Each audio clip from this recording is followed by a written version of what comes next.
ইসরায়েলে হিজবুল্লাহর মিসাইল বৃষ্টি, শতাধিক রকেট নিক্ষেপ, হাইফা পশ্চিম তীর জেরুজালেমে ইরানের আক্রমণ, ওমানের তেল শোধনাগারেও ড্রোনের আঘাত, যুদ্ধ বন্ধে ৩ শর্ত মাসুদ পেজেশকিয়ানের।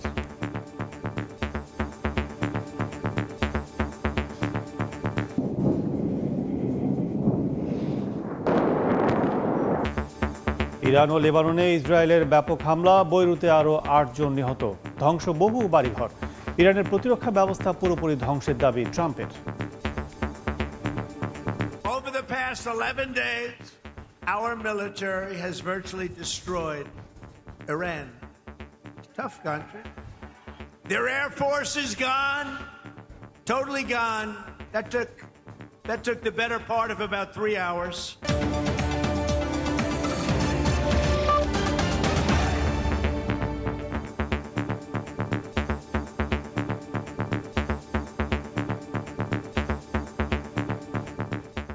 আন্তর্জাতিক সভার সঙ্গে আছি আমি কাজল আব্দুল্লাহ। ইরান ও লেবাননে ব্যাপক হামলা চালিয়েছে ইসরায়েল। জবাবে ইসরায়েলি ভূখণ্ডে শতাধিক রকেট ছুড়েছে হিজবুল্লাহ। হাইফা পশ্চিম তীর ও জেরুজালেম লক্ষ্য করে IRGCও ক্ষেপণাস্ত্র হামলা চালিয়েছে। এসব হামলায় ইসরায়েলের ক্ষয়ক্ষতির খবর পাওয়া গেছে।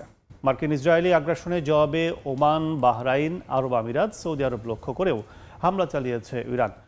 ভবিষ্যতে ইরানে আগ্রাসন হবে না এমন আন্তর্জাতিক নিশ্চয়তা পেলেই কেবল সংঘাতের অবসান ঘটতে পারে বলে জানিয়েছেন ইরানের প্রেসিডেন্ট মাসুদ পেজেশকিয়ান।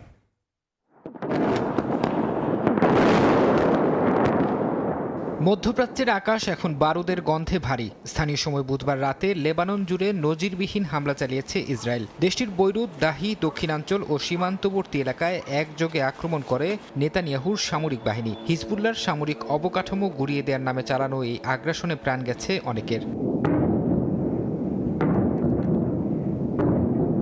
চুপ করে নেই হিজবুল্লাহ। ইরান সমর্থিত এই গোষ্ঠীটি উত্তর ইসরায়েলের হাইফা এবং কিরিয়াত শমনা লক্ষ্য করে মাত্র কয়েক মিনিটে ছুড়েছে শতাধিক রকেট। হিজবুল্লাহর এই আকস্মিক রকেট বৃষ্টিতে লণ্ডভণ্ড হয়ে গেছে ইসরায়েলের উত্তরাঞ্চলের একাধিক বসতি। ইরানেও হামলা অব্যাহত রেখেছে ইসরায়েল ও যুক্তরাষ্ট্র।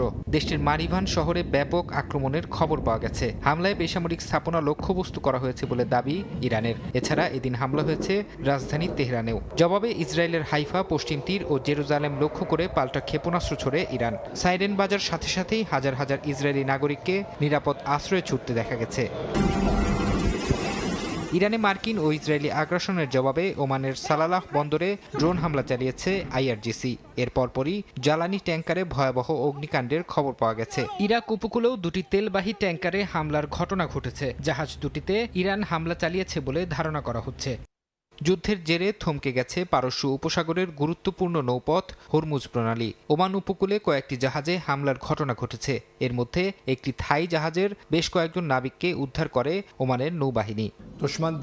ইরানের প্রেসিডেন্ট মাসুদ পেজেশকিয়ান সামাজিক মাধ্যমে দেয়া এক বার্তায় বলেছেন, যুদ্ধ বন্ধের একমাত্র পথ হলো ইরানের বৈধ অধিকার মেনে নেয়া। তিনি সাফ জানিয়ে দিয়েছেন, যুদ্ধের কারণে ইরানকে ক্ষতিপূরণ দিতে হবে এবং ভবিষ্যতে কোনো আগ্রাসন হবে না এমন আন্তর্জাতিক নিশ্চয়তা পেলেই কেবল সংঘাতের অবসান ঘটতে পারে। ইরানের এমন অবস্থানের বিপরীতে কঠোর বার্তা দিয়েছেন মার্কিন প্রেসিডেন্ট ডোনাল্ড ট্রাম্প। হোয়াইট হাউসের সামনে সাংবাদিকদের তিনি বলেন, ইরান তাদের নৌবাহিনী ও বিমান বাহিনী হারিয়েছে। তাদের কোনো রাডার বা আকাশ প্রতিরক্ষা ব্যবস্থাও এখন আর অবশিষ্ট নেই। Over the past 11 days, our military has virtually destroyed Iran. Tough country. Their air force is gone, totally gone. That took the better part of about 3 hours. এদিকে উপসাগরীয় দেশগুলোতে ইরানের হামলার তীব্র নিন্দা জানিয়ে জাতিসংঘের নিরাপত্তা পরিষদে একটি প্রস্তাব পাশ হয়েছে। বাহরাইনের নেতৃত্বে উপসাগরীয় সহযোগিতা পরিষদের পক্ষ থেকে এই প্রস্তাব উত্থাপন করা হয়। এর পক্ষে ভোট দিয়েছে 13টি দেশ। তবে ভোটদানে বিরত ছিল রাশিয়া ও চীন। যদিও প্রস্তাবে ইরানে মার্কিন ও ইসরায়েলি আগ্রাসনের বিষয়ে কিছুই বলা হয়নি। ফরহাদ চৌধুরী, সময় সংবাদ। মধ্যপ্রাচ্যে যুদ্ধ পরিস্থিতি বিষয়ে আলোচনার জন্য স্টুডিওতে আছেন সহকর্মী রবিউল ইসলাম আওলাদ। যাচ্ছি তার কাছে। রবিউল, এই যে 12 দিন ধরে মধ্যপ্রাচ্যে যে সংঘাত, মার্কিন যুক্তরাষ্ট্র, ইসরায়েল এবং ইরান, সবশেষ কি অবস্থা, কি তথ্য আছে? ধন্যবাদ কাজল।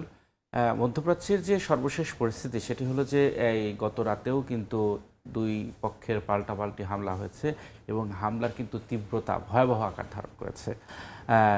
ইসরায়েল এবং যুক্তরাষ্ট্র ব্যাপক আকারে হামলা চালিয়েছে লেবানন এবং তেহরানে। একই সঙ্গে ইরান এবং হিজবুল্লাহর পক্ষ থেকে কিন্তু ইসরায়েলেও ব্যাপক হামলা চালানো হয়েছে, যেটাকে বলা হচ্ছে মিসাইল বৃষ্টি। শতাধিক 100-র বেশি ক্ষেপণাস্ত্র একসাথে নিক্ষেপ করা হয়েছে এবং এই হামলায় কিন্তু ক্ষয়ক্ষতির তথ্য আসছে, তবে হতাহতের বিষয়ে এখনও কোনো তথ্য আসেনি। তবে সবচেয়ে বড় কথা হলো যে ইসরায়েলের যে ক্ষয়ক্ষতি এবং হতাহতের বিষয় সেটি কিন্তু এখনও স্পষ্ট নয়। এখন পর্যন্ত তারা বিভিন্নভাবে গণমাধ্যম বলা হচ্ছে যে তাদের যে ক্ষয়ক্ষতি সেটি গোপন রাখা হচ্ছে। এখন পর্যন্ত আরেকটি কথা বলে রাখি যে এই সংঘাত বন্ধে যে বিভিন্ন পক্ষ কাজ করে যাচ্ছে, বিশেষ করে পারস্য উপসাগরীয় যে দেশগুলো রয়েছে তারা কাজ করছে, রাশিয়া কাজ করছে, চীন কাজ করছে, দুপক্ষের মধ্যে আলোচনা করেছে। আমরা জানি যে মার্কিন প্রেসিডেন্ট ডোনাল্ড ট্রাম্পের সঙ্গে রুশ প্রেসিডেন্ট ভ্লাদিমির পুতিনের কথা হয়েছে, একই সঙ্গে ইরানি প্রেসিডেন্ট মাসুদ পেজেশকিয়ানের সঙ্গে কথা বলেছেন এবং এই কথা বলার পরে কিন্তু মাসুদ পেজেশকিয়ান সামাজিক যোগাযোগ মাধ্যমে একটি পোস্ট করেছেন। তিনি এই সংঘাত বন্ধে একটি শর্ত দিয়েছে, আমরা একটু দেখে নিতে চাই তিনি কি শর্ত দিয়েছেন। আমরা যে শর্তের কথা বলছি, তিনি এখানে 3টা শর্ত দিয়েছে এই যুদ্ধ বন্ধে। তিনি প্রথমে বলেছেন যে ইরানের বৈধ অধিকার মেনে নেওয়া, অর্থাৎ ইরানের যে প্রতিরক্ষা ব্যবস্থা, তারা যে মিসাইল কার্যক্রম অর্থাৎ ক্ষেপণাস্ত্র কর্মসূচি, সেই তাদের যে ক্ষেপণাস্ত্র ব্যবস্থা সেটি তারা চালু রাখবে, একই সঙ্গে তাদের যে প্রতিরক্ষা ব্যবস্থা যা যা করণীয় দরকার সেটি করবে। এটিকেই হয়তো ইঙ্গিত দিয়েছেন তিনি বৈধ অধিকার হিসেবে। আরেকটি বিষয় যে যুদ্ধের কারণে ইরানকে ক্ষতিপূরণ দিতে হবে, অর্থাৎ নির্বিচারে তেহরান সহ ইরানের বিভিন্ন জায়গায় যে বোমা হামলা চালানো হচ্ছে, বিমান হামলা চালানো হচ্ছে, এই হামলায় যে ক্ষয়ক্ষতি হয়েছে সেই ক্ষয়ক্ষতির একটি ক্ষতিপূরণ দাবি করেছেন মাসুদ পেজেশকিয়ান। আরেকটি বিষয় যে ভবিষ্যতে কোনো আগ্রাসন না হওয়ার ব্যাপারে আন্তর্জাতিক নিশ্চয়তা, অর্থাৎ তারা যে আলোচনার টেবিলে ছিল, যুক্তরাষ্ট্র এবং ইরান যে আলোচনা চলছিল জেনেভায় এবং ওমানের মধ্যস্থতায়, সেই আলোচনার মধ্যেই কিন্তু ইরানে হামলা চালানো হয় আকস্মিকভাবে এবং এই হামলাটি প্রথমে করে বসে ইসরায়েল, তারপরে কিন্তু সেই হামলায় যোগ দেয় যুক্তরাষ্ট্র। এখন তারপরে যুক্তরাষ্ট্রের পক্ষ থেকে বলা হয় যে যৌথভাবে এই হামলা চালানো বৈধ অধিকার বলা হচ্ছে, যেটি বললেন যে প্রতিরক্ষা ব্যবস্থা, এর পাশাপাশি বাণিজ্য যে সংঘাত রয়েছে, বাণিজ্য সীমাবদ্ধতাকরণ রয়েছে, সেটারও অধিকার চায় কিনা ইরান? হ্যাঁ, একই সঙ্গে তাদের যে উপরে যে নিষেধাজ্ঞা আরোপ করা হয়েছে বিশ্বব্যাপী, তাদের উপর যে তারা যে বাণিজ্য করতে পারছে না, কোনো দেশে তেল বিক্রি করতে পারছে না, এই নিষেধাজ্ঞা যেন তুলে নেওয়া হয়। বৈধ অধিকার হিসেবে শুধু প্রতিরক্ষা ব্যবস্থা নয়, একই সঙ্গে বাণিজ্যিক ব্যবস্থার কথাও বলা হয়েছে। এবং একই সঙ্গে কিন্তু এই পেজেশকিয়ানের এই বক্তব্যের পাশাপাশি ট্রাম্প কিন্তু একটি কথা বলেছেন। ট্রাম্প বলেছেন যে এই যে যুদ্ধ চলছে সেই যুদ্ধ এখনই বন্ধ হবে না। তাকে সাংবাদিকরা প্রশ্ন করেছিল যে এই যুদ্ধের আসলে ভবিষ্যৎ ফলাফল কি, বা আপনি কি এই যুদ্ধ শেষ করবেন কিনা। তখন কিন্তু ট্রাম্প বলেছে যে যুদ্ধ এখনো চলবে এবং সেই যুদ্ধের কোনো তিনি যখন মনে করবেন তখনই, এবং তিনি একই সঙ্গে বলেছেন যে ইতিহাসে ইরানে যে আক্রমণ চালানো হয়েছে সেটিকে কিন্তু একেবারে ভয়াবহ হামলা বলা হয়েছে।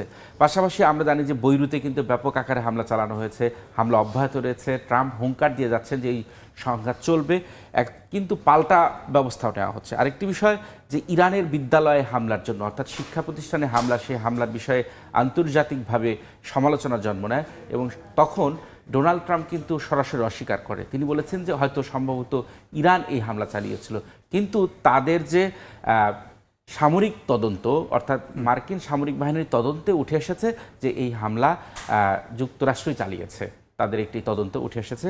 আরেকটি বিষয় যে এই যুদ্ধের পাশাপাশি এই যুদ্ধ দীর্ঘায়িত হলে বিশ্ব বাণিজ্যিক ব্যবস্থা, জ্বালানি সংকট যে ঘাটতি রয়েছে সেই ঘাটতি মোকাবেলায় কিন্তু এরই মধ্যে ট্রাম্প একটি পদক্ষেপ নিয়েছে। যেমন আমরা জানি তাদের যে মজুতকৃত যে জ্বালানি তেল, সেই জ্বালানি তেল বিক্রির একটা অনুমোদন দেওয়া হয়েছে। আমরা এই সংক্রান্ত একটা প্রতিবেদন আছে কাজল, আমরা একটু দেখে তারপরে আলোচনায় আসবো। চলুন সেই প্রতিবেদনটা আমরা একটু দেখে নিই। ইরানে যুক্তরাষ্ট্র ও ইসরায়েলের যৌথ হামলার পর থেকেই অস্থির হয়ে আছে বিশ্বের তেলের বাজার। হরমুজ প্রণালী দিয়ে তেলবাহী জাহাজ চলাচল বন্ধ থাকায় দিন দিন বাড়ছে জ্বালানির দাম। এমন পরিস্থিতিতে ইরানে আগ্রাসন চালানো ও এতে সমর্থন দেয়া বিশ্ব নেতাদের প্রতি চরম হুঁশিয়ারি দিয়েছে ইরান। দেশটির সামরিক কমান্ড জানিয়েছে অপরিশোধিত তেলের দাম ব্যারেল প্রতি $200 গিয়ে ঠেকতে পারে। তাদের দাবি এই অস্থিতিশীলতার জন্য দায়ী পশ্চিমা দেশগুলো এবং তাদের মিত্ররা।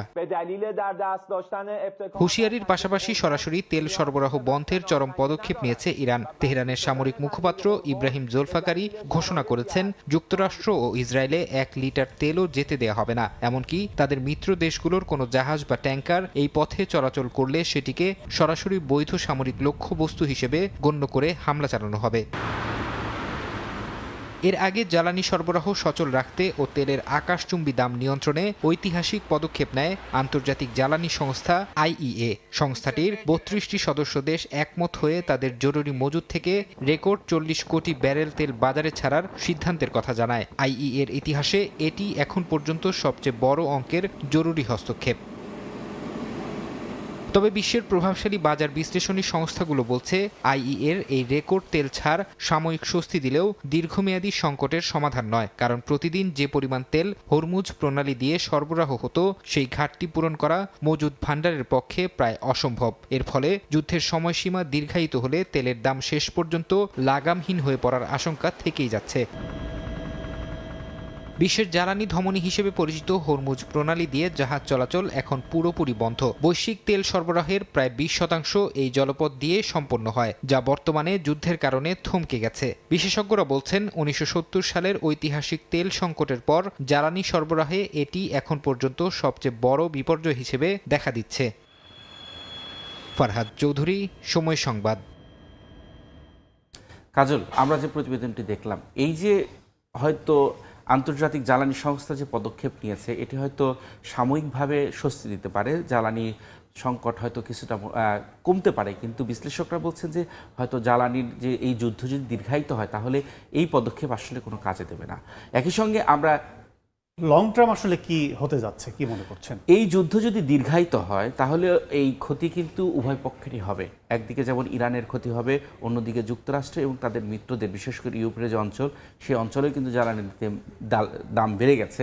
একই সঙ্গে আমরা জানি যে ইউরোপের যে দেশ আয়ারল্যান্ড, সেখানে ডিজেল এবং পেট্রোলের দাম বেড়ে গেছে, জনমনে একটা অস্বস্তি তৈরি হচ্ছে। প্রতিটি দেশেই কিন্তু নিত্যপণ্যের দামও কিন্তু বেড়ে যাবে, এর প্রভাব কিন্তু উৎপাদন ব্যবস্থাতেও পড়তে পারবে। আমাদের সহকর্মী জুয়েলের আয়ারল্যান্ডের একটি প্রতিবেদন আছে, আমরা একটু সেটি দেখে এসে আলোচনা করব। যুক্তরাষ্ট্র ও ইসরায়েলের হামলার আঁচ লেগেছে বিশ্বের তেলের বাজারে। সংঘাত শুরুর আগে আয়ারল্যান্ডে প্রতি লিটার ডিজেল ও পেট্রোল বিক্রি হচ্ছিল €1.68 থেকে €73 মধ্যে। তবে যুদ্ধ শুরুর পর থেকে প্রতিদিনই বাড়ছে দাম। বর্তমানে প্রতি লিটার ডিজেলের দাম €2 ছাড়িয়েছে, আর পেট্রোলও ছুঁই ছুঁই করছে €2 ঘর। তবে সাধারণ মানুষের কপালে চিন্তার ভাঁজ ফেলেছে ঘর গরম করার কেরোসিন তেলের দাম। আগে যে 500 লিটার কেরোসিন €494 পাওয়া যেত, এখন তা কিনতে গুনতেও হচ্ছে €880। গড়ে দাম বেড়েছে প্রায় 75 থেকে 80%। জ্বালানি সরবরাহকারী প্রতিষ্ঠানগুলো বলছে তেলের দাম বাড়ায় পাল্লা দিয়ে বাড়ছে বিদ্যুতের খরচও। বিশ্লেষকদের মতে এই মূল্য বৃদ্ধির কারণে প্রতি পরিবারকে বছরে গড়ে অতিরিক্ত €1000 বেশি খরচ করতে হবে। হাড় কাঁপানো শীতের এই দেশটিতে অন্তত 15 লাখ মানুষ ঘর গরম রাখতে কেরোসিন ব্যবহার করেন। একদিকে যাতায়াত খরচ বৃদ্ধি, অন্যদিকে ঘরের উষ্ণতা ধরে রাখার অতিরিক্ত ব্যয়, সব মিলিয়ে বিপাকে পড়েছেন সাধারণ মানুষ। গ্যাস, তেল এবং হিটিং অয়েলের যে দাম বৃদ্ধি পাইছে, তাতে এখানে জীবনযাপন এমনি এক্সপেন্সিভ, তার সাথে আরও বৃদ্ধি পেলে সাধারণ মানুষের জন্য অসহনীয় হয়ে যাবে জীবনযাপন করা। তাই আমরা চাই অচিরেই যুদ্ধটা বন্ধ হোক এবং সাধারণ মানুষ মুক্তি পাক। বিশেষ করে নিম্ন এবং মধ্যবিত্ত পরিবারের জন্য এই অতিরিক্ত খরচ বহন করা কঠিন হয়ে পড়েছে। শীত প্রধান দেশে হিটিং অয়েল একটি মৌলিক প্রয়োজন, এটি কোনো বিলাসিতা নয়। তাই আমরা আয়ারল্যান্ড সরকারের কাছে বিনীতভাবে অনুরোধ জানাই যেন তারা এই অস্বাভাবিক মূল্যবৃদ্ধির বিষয়টি গুরুত্বের সাথে পর্যবেক্ষণ করেন। এদিকে বাজার পরিস্থিতি নিয়ন্ত্রণে সতর্ক অবস্থানে রয়েছে ভোক্তা পর্যবেক্ষণ সংস্থা। কোন প্রতিষ্ঠান অতিরিক্ত মুনাফার লোভে আইন লঙ্ঘন করলে €1 কোটি পর্যন্ত জরিমানার কথা বলা হয়েছে। তবে চলমান যুদ্ধ দীর্ঘস্থায়ী হলে শুধু জ্বালানি নয়, খাদ্যদ্রব্যের দামও আকাশচুম্বী হওয়ার শঙ্কা দেখছেন বিশেষজ্ঞরা। তেলের এই অস্বাভাবিক মূল্যবৃদ্ধির ফলে নাবিশ্বাস এখন জনমনে। এই ধারা অব্যাহত থাকলে নিত্যপণ্যের বাজারেও লাগতে পারে আগুন। যুদ্ধ বন্ধ না হলে মূল্যবৃদ্ধির এই পাগলা আগুন নিভানো অনেকটাই কষ্ট হয়ে পড়বে। সৈয়দ জুয়েল, সময় সংবাদ, আয়ারল্যান্ড। কাজল, এই যে হরমুজ প্রণালীর যে অবস্থা, সেক্ষেত্রে মিত্রদের ছাড়া অন্যদের যে সহযোগিতা কিংবা মিত্রদের উপর যে কড়াকড়ি, সেটা আসলে কি বার্তা দিচ্ছে, কোন দিকে চলে যাবে?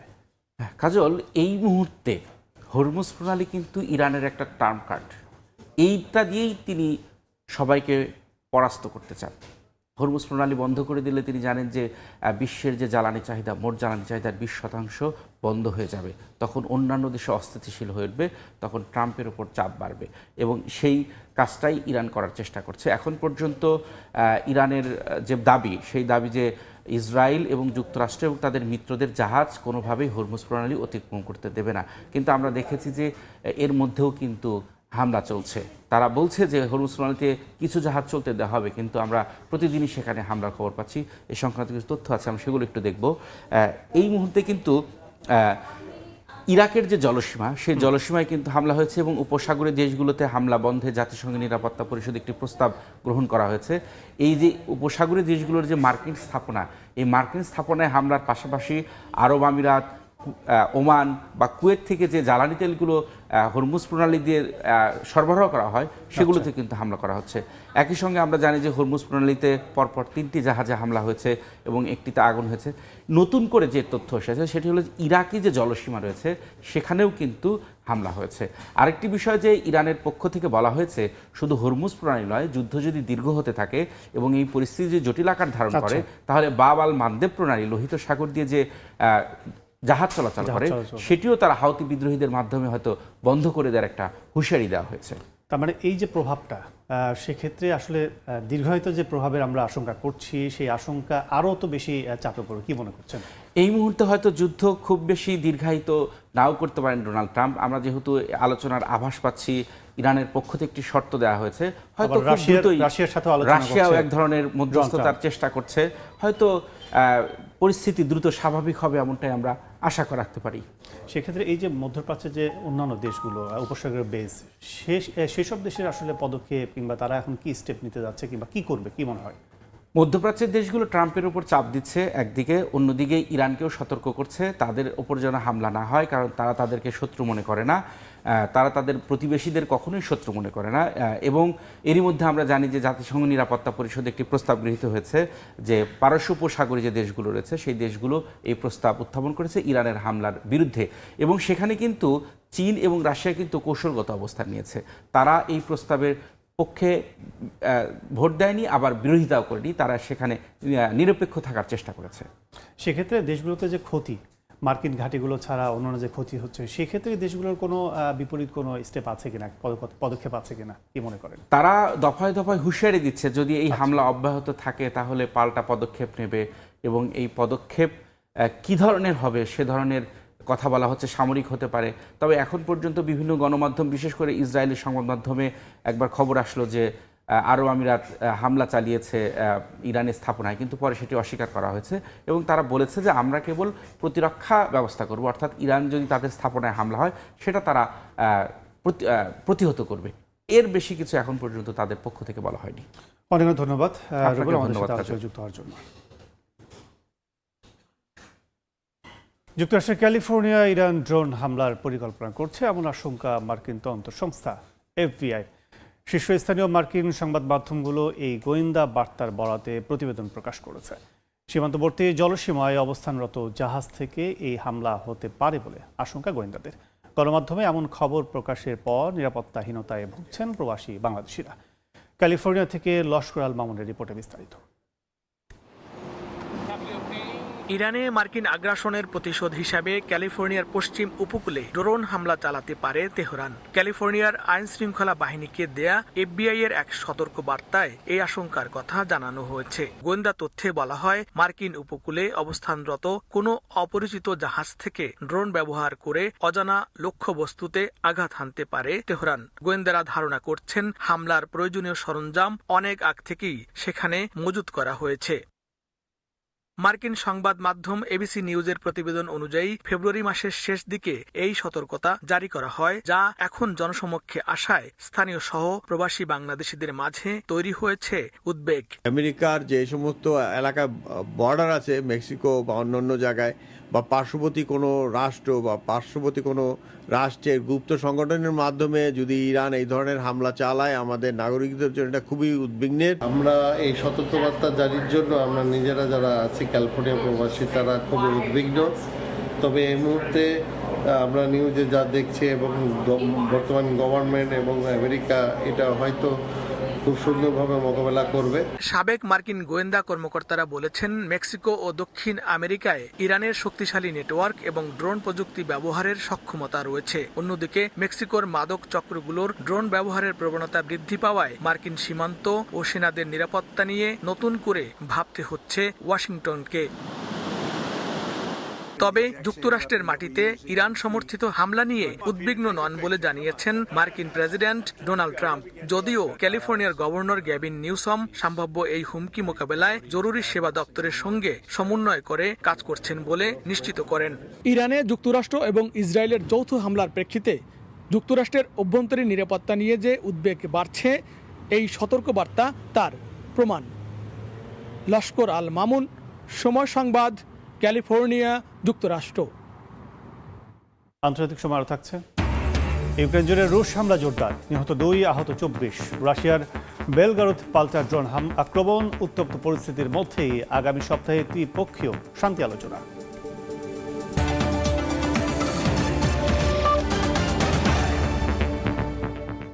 ইরান যুদ্ধের কৌশলগত অচলাবস্থা ভাঙতে মস্কোর দ্বারস্থ হয়েছেন মার্কিন প্রেসিডেন্ট ডোনাল্ড ট্রাম্প। ফোনে কথা বলেছেন রুশ প্রেসিডেন্ট ভ্লাদিমির পুতিনের সঙ্গে। মধ্যপ্রাচ্যে যুদ্ধ যত দীর্ঘ হচ্ছে ততই বদলে যাচ্ছে কূটনৈতিক সমীকরণ, যা নতুন রাজনৈতিক সংকটে ফেলছে ওয়াশিংটনকে। বিশ্লেষকরা মনে করছেন, এমন অবস্থায় মস্কোর সহায়তায় আঞ্চলিক উত্তেজনা নিরসনের পথ খুঁজছে ট্রাম্প প্রশাসন।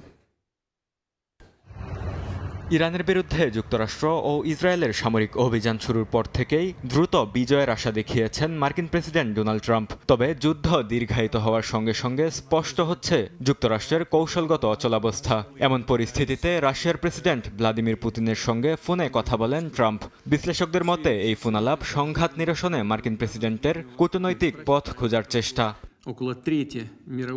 ওয়াশিংটন এখনও কঠোর ভাষায় ইরানের ভবিষ্যৎ রাজনৈতিক অবস্থার বিষয়ে মন্তব্য করছে। এমনকি ইরানের সর্বোচ্চ ধর্মীয় নেতৃত্ব নিয়েও প্রকাশ্যে মন্তব্য করেছেন ট্রাম্প। তবে বাস্তবে বদলে যাচ্ছে মধ্যপ্রাচ্যের রাজনৈতিক পরিবেশ। দূরত্ব বাড়ছে উপসাগরীয় অঞ্চলে মার্কিন মিত্রদের মধ্যে, যা অস্বস্তিতে ফেলছে ট্রাম্প প্রশাসনকে।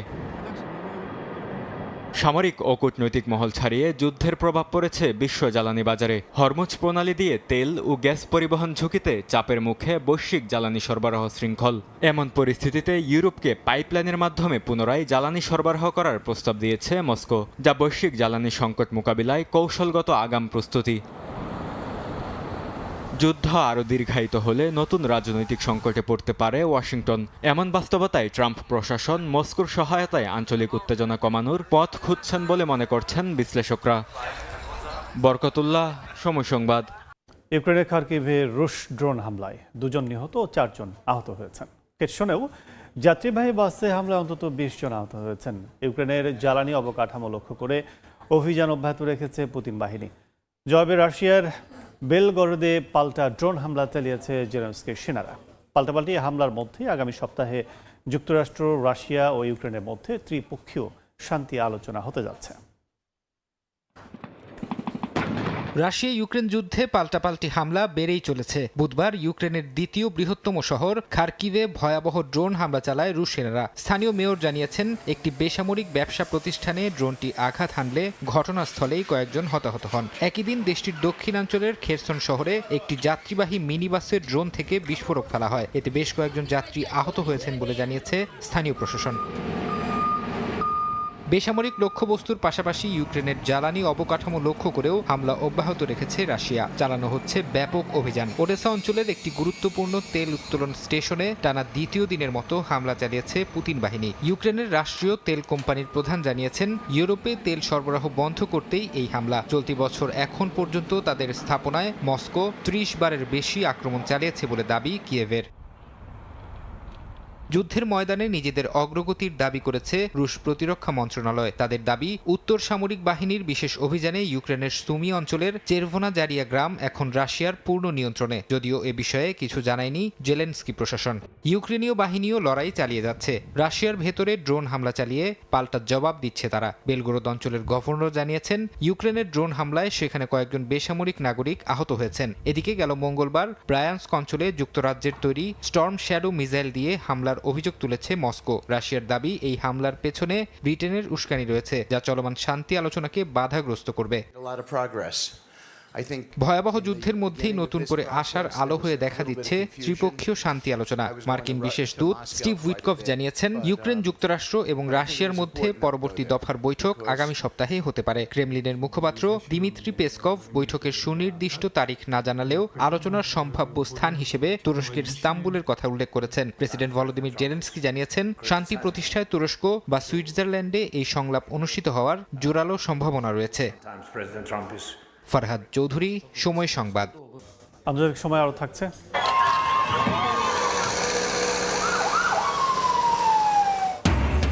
নতুন প্রেসিডেন্টের শপথ ঘিরে উত্তাল লাতিন আমেরিকার দেশ চিলি। ব্যাপক বিক্ষোভ, পুলিশের ব্যারিকেড ভেঙে ফেলার চেষ্টা, আন্দোলনকারীদের টিয়ারশেল নিক্ষেপ, কয়েকজন আহত। যুক্তরাষ্ট্র দক্ষিণ কোরিয়ার যৌথ সামরিক মহড়ার মাঝে আবারও শক্তির জানান দিল উত্তর কোরিয়া। নতুন ডেস্ট্রয়ার থেকে দ্বিতীয়বারের মতো ক্রুজ ক্ষেপণাস্ত্র পরীক্ষা চালিয়েছে দেশটি। সর্বোচ্চ নেতা কিম জং উনের সরাসরি পর্যবেক্ষণ এ পরীক্ষা চালানো হয়। এ সময় তার পাশেই বসা ছিলেন কিমের মেয়ে। রাষ্ট্রীয় সংবাদ মাধ্যম KCNA জানায়, পশ্চিম উপকূলের নাফখো এলাকার কাছে সমুদ্রে অবস্থানরত জাহাজ থেকে ক্ষেপণাস্ত্রগুলো নিক্ষেপ করা হয়। সেগুলো ইয়েলো সাগরের আকাশ পথ ধরে উড়ে নির্ধারিত লক্ষ্যবস্তুতে আঘাত হানে। কিম জং উন দাবি করেন, দেশের যুদ্ধ প্রতিরোধ ব্যবস্থার বিভিন্ন উপাদান এখন আরও উন্নত ও বহুমাত্রিক অপারেশনে অন্তর্ভুক্ত হচ্ছে। একই সঙ্গে নতুন যুদ্ধজাহাজে থাকা স্বয়ংক্রিয় নৌ অস্ত্রের কার্যকারিতা মূল্যায়নের নির্দেশ দেন তিনি। গত সপ্তাহে একই ডেস্ট্রয়ার থেকে একই ধরনের ক্ষেপণাস্ত্র পরীক্ষা চালানো হয়েছিল। লাতিন আমেরিকার দেশ চিলিতে নতুন প্রেসিডেন্টের শপথ ঘিরে ব্যাপক বিক্ষোভ হয়েছে। বুধবার 59 বছর বয়সী হোসে অ্যান্টোনিও কাস্তে বন্দর নাগারি ভালপারাইসোর পার্লামেন্ট ভবনের শপথ নেন। এ সময় বাইরে বিক্ষোভকারীরা পুলিশের ব্যারিকেড ভেঙে ফেলার চেষ্টা করলে শুরু হয় সংঘাত। দাঙ্গা পুলিশ জল কামান ও টিয়ারশেল ব্যবহার করে জনতাকে ছত্রভঙ্গ করার চেষ্টা করে। এ সময় ইট পাটকেল আর অগ্নিসংযোগের মাধ্যমে পাল্টা জবাব দেয় বিক্ষোভকারীরা। দুপক্ষের সংঘর্ষে কয়েকজন বিক্ষোভকারী ও পুলিশ সদস্য আহত হয়েছেন। আইনশৃঙ্খলা বাহিনীর কাজে বাধা দেওয়ার অভিযোগে কয়েকজনকে আটক করা হয়েছে। কাছ থেকে চিলির গণতন্ত্রে ফেরার পর থেকে সবচেয়ে কঠোর ডানপন্থী নেতা হিসেবে বিবেচনা করা হচ্ছে। তার নির্বাচনী ইশতেহারে ছিল অভিবাসন বিরোধী কঠোর অবস্থান এবং অপরাধ দমনে আপসহীন যুদ্ধের ঘোষণা। হাওয়াইয়ের কিলাউয়া আগ্নেয়গিরিতে আবারও অগ্ন্যুৎপাত শুরু হয়েছে। স্থানীয় সময় মঙ্গলবার শুরু হওয়া নতুন পর্বে গলিত লাভা কয়েকশো মিটার উঁচুতে ছিটকে উঠছে। মার্কিন ভূতাত্ত্বিক জরিপ সংস্থা জানায়, স্থানীয় সময় সকাল 9:17 শুরু হওয়া এই অগ্ন্যুৎপাতটি লাভা ফোয়ারার 43তম পর্ব, যেখানে লাভা সর্বোচ্চ প্রায় 400 মিটার পর্যন্ত উঁচুতে উঠে যায়। অন্যদিকে জাতীয় আবহাওয়া সার্ভিস বলছে, অগ্ন্যুৎপাতের ধোঁয়া ও ছায়ের স্তম্ভ সমুদ্রপৃষ্ঠ থেকে প্রায় 25,000 ফুট উচ্চতায় পৌঁছাতে পারে। এর মাধ্যমে দীর্ঘদিন ধরে স্বয়ংক্রিয়তার জন্য পরিচিত কিলাউয়া আগ্নেয়গিরি আবারও তার শক্তির প্রদর্শন করেছে। 2026 ফিফা বিশ্বকাপে ইরানের অংশগ্রহণ নিয়ে তৈরি হওয়া দীর্ঘ জল্পনা কল্পনার অবসান ঘটিয়েছেন মার্কিন প্রেসিডেন্ট ডোনাল্ড ট্রাম্প। ইরানকে বিশ্বকাপে স্বাগত জানিয়েছেন তিনি। ফিফা প্রেসিডেন্ট জিয়ান্নি ইনফান্তিনোর সঙ্গে বৈঠকে আহ্বান জানিয়েছেন ডোনাল্ড ট্রাম্প। ভৌগোলিক উত্তাপ আর রণক্ষেত্রের বারুদ সবই এখন আছড়ে পড়ছে ফুটবল মাঠে। ফিফা বিশ্বকাপে মাঠের লড়াই শুরু হতে বাকি আরও কয়েক মাস। উত্তর আমেরিকার 3 দেশে ফুটবল উন্মাদনা যখন তুঙ্গে, তখন খবরের শিরোনামে ওয়াশিংটন আর তেহরানের স্নায়ুযুদ্ধ। তবে সেই তপ্ত আবহে খানিকটা শীতল বাতাস বইয়ে দিলেন ফিফা প্রধান জিয়ান্নি ইনফান্তিনো। ওয়াশিংটনে প্রেসিডেন্ট ট্রাম্পের সঙ্গে বৈঠকের পর তিনি নিশ্চিত করেছেন, বিশ্বকাপে অংশ নিতে ইরানি ফুটবল দলকে স্বাগত জানাতে প্রস্তুত যুক্তরাষ্ট্র। ইনস্টাগ্রাম বার্তায় ইনফান্তিনো জানান, যুদ্ধের এই বিভীষিকার মাঝেও ফুটবল যে ঐক্য গড়ে দেয়, তা থেকে নিজেদের দূরে সরিয়ে রাখতে পারেনি মার্কিনীরা। রাজনৈতিক আগ্রাসনের সুর ধরে রাখলেও ট্রাম্প ইঙ্গিত দিয়েছেন, ইরানকে তিনি একটি পরাজিত শক্তি মনে করলেও মাঠে তাদের খেলায় কোনো বাধা নেই। তবে এই বার্তার পেছনে রয়েছে ফিফার কঠিন শর্ত। ইন্দোনেশিয়ার উদাহরণ টেনে বিশেষজ্ঞরা বলছেন, কোনো দলকে স্বাগত জানাতে অস্বীকৃতি জানালে আয়োজক সত্ত্ব হারানোর ঝুঁকিতে ছিল যুক্তরাষ্ট্র। কিন্তু বাস্তবতা কি এত সহজ?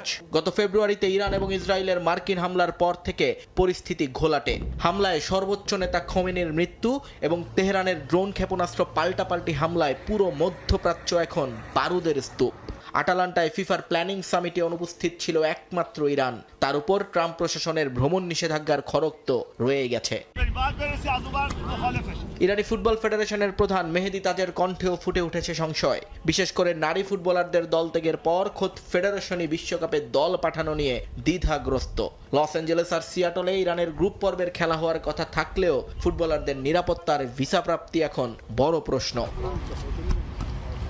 ফিফার জন্য এটা এক কঠিন পরীক্ষা। ফিফা পিস প্রাইজ পাওয়া ডোনাল্ড ট্রাম্প আর ইরানের ফুটবলীয় স্বপ্ন দুয়ের মাঝে ভারসাম্য রাখতে চাইছে জুরিক। বিশ্বকাপের চিফ অপারেটিং অফিসার হাইমো শিরগি স্পষ্ট জানিয়ে দিয়েছেন, পরিস্থিতি যেদিকেই যাক, যে অবস্থায় তৈরি হোক না কেন, টুর্নামেন্ট পেছানোর কোনো সুযোগ নেই। এখন দেখার বিষয়, ফুটবল কি পারবে যুদ্ধের দামামা থামিয়ে 1950 সালের পর প্রথম কোনো দেশের নাম প্রত্যাহারের কলঙ্ক রুখতে? উত্তর মিলবে বিশ্বকাপের কিকঅফে। নিয়ন মোহাইমেন, সময় সংবাদ। আন্তর্জাতিক সময়ের শীর্ষ সংবাদগুলো জানিয়ে দিচ্ছে আরেকবার। ইরান লেবাননে ইসরায়েলে ব্যাপক হামলা, শতাধিক রকেট ছুড়ল হিজবুল্লাহ। তেহরানের প্রতিরক্ষা ধ্বংসের দাবি ট্রাম্পের। যুদ্ধ বন্ধে 3 শর্ত পেজেশকিয়ানের।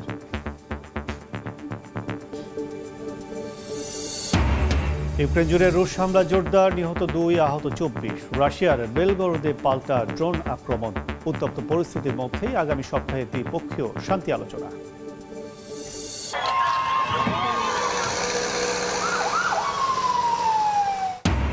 নতুন প্রেসিডেন্টের শপথ ঘিরে উত্তাল লাতিন আমেরিকার দেশ চিলি। ব্যাপক বিক্ষোভ, পুলিশের ব্যারিকেড ভেঙে ফেলার চেষ্টা, আন্দোলনকারীদের টিয়ার শেল নিক্ষেপ, কয়েকজন আহত।